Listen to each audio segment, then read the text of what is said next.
This has been a remarkable week.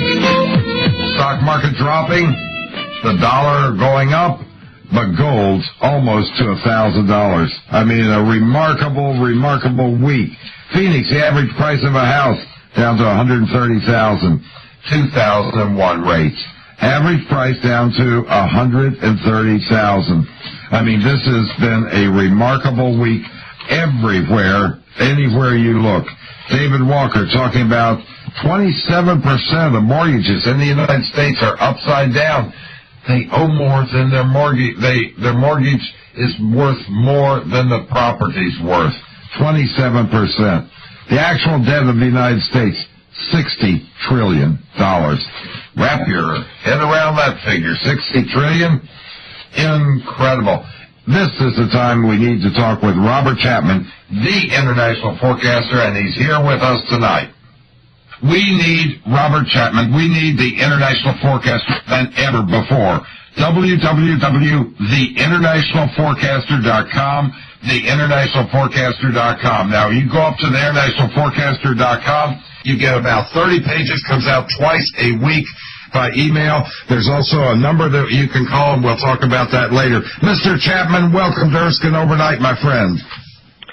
Well, it's nice to be here again.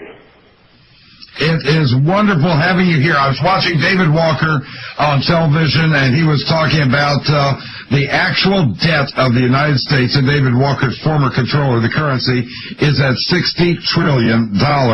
And he said on mortgages, 27% of the mortgages across the United States are upside down. How are we going to come out of this? Well, I think the current administration is doing something along those lines. But I think really a lot of it's too late. And I think probably over the shorter term it could be helpful to an extent. But it's not going to change the underlying problem. And the underlying problem is there are a lot of people who bought homes that were vastly overpriced. And that was caused by the U.S. Federal Reserve, which is a private corporation. And the Federal Reserve lowered interest rates to appallingly low levels, and there was no oversight whatsoever on the kind of loans that were given out.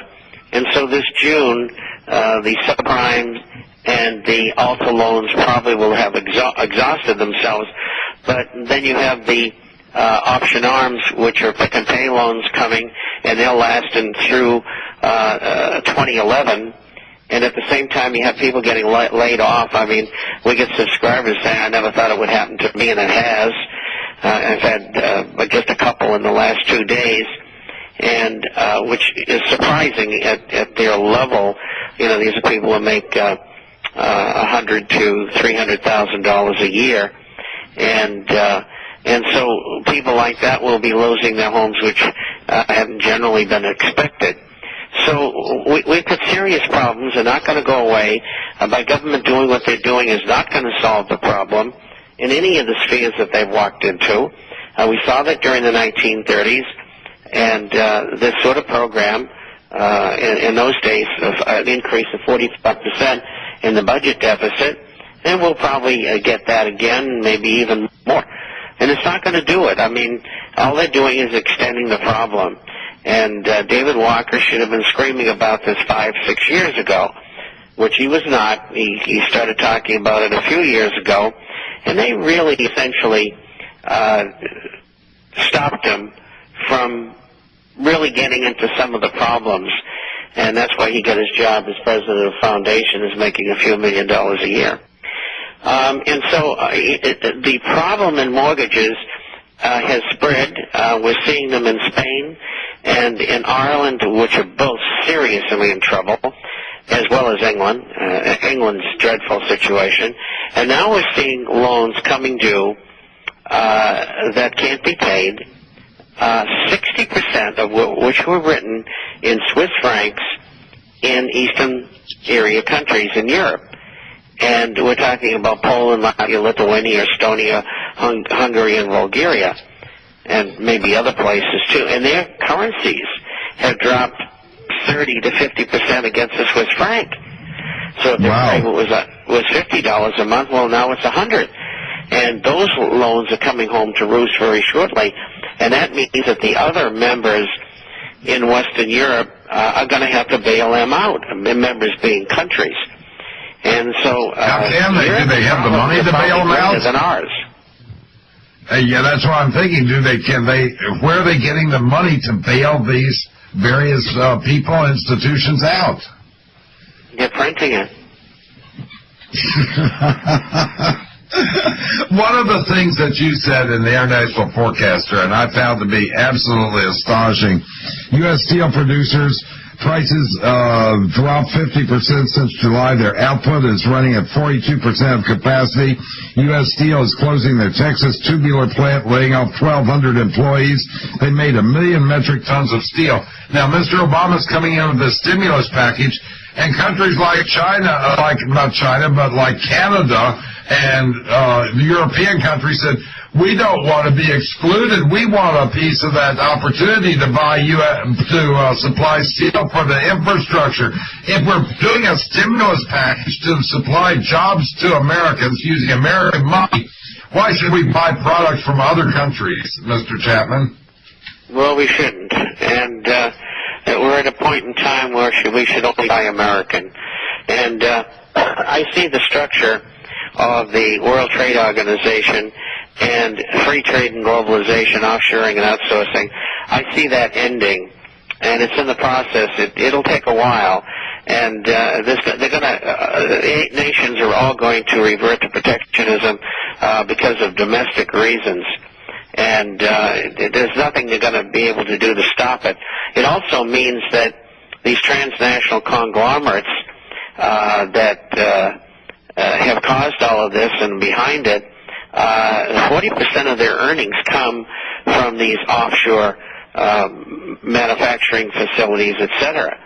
And so we're going to see a big drop in profits in international corporations like IBM and Hewlett-Packard and companies like that. And so it's going to have a dramatic effect. But, everybody is being affected. This is not going to go away. There's going to be no decoupling. Some will get hurt worse than others. I mean, we've already seen Russia get banged around. I just mentioned England, Ireland, and Spain. China's not going to be immune.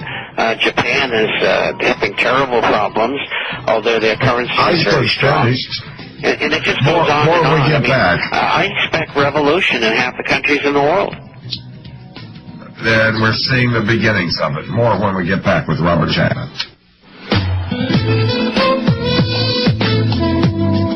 We're talking with Robert Chapman, the international forecaster. Mr. Chapman, something just came across that UBS, are people going into prison, or is this going to be meaning that a lot of people are going to have to be paying up on their taxes, those who are trying to avoid it? What impact will this have? Is it a way to try to get more money into the coffers? What is it? Well, it's a way to get more money in, and it's pretty simple. Revenues have fallen off. So they're looking anywhere. Anybody who's run off with any money, you're a target. You've got a target on your back right now, don't you? Right. Massachusetts is talking about taxing people on 25 cents on every mile that they drive. I mean, it's just incredible.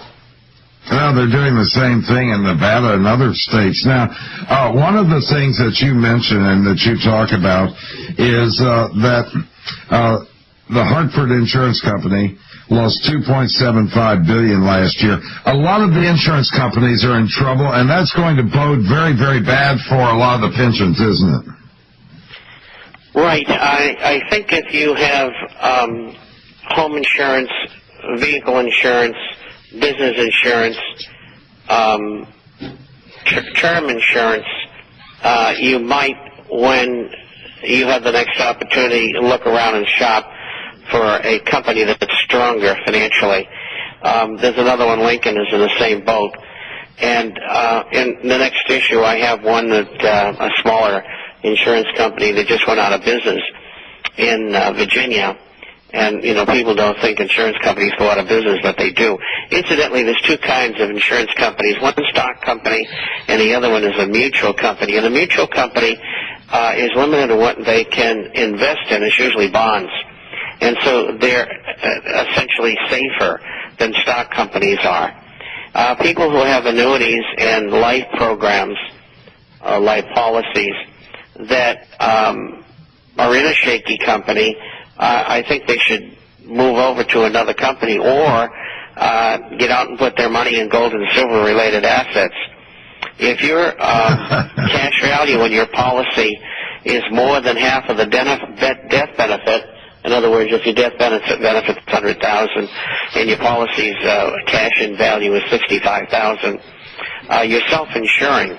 And so what you should do is cash it out and put it into gold and silver related assets. And even with the penalties involved in annuities,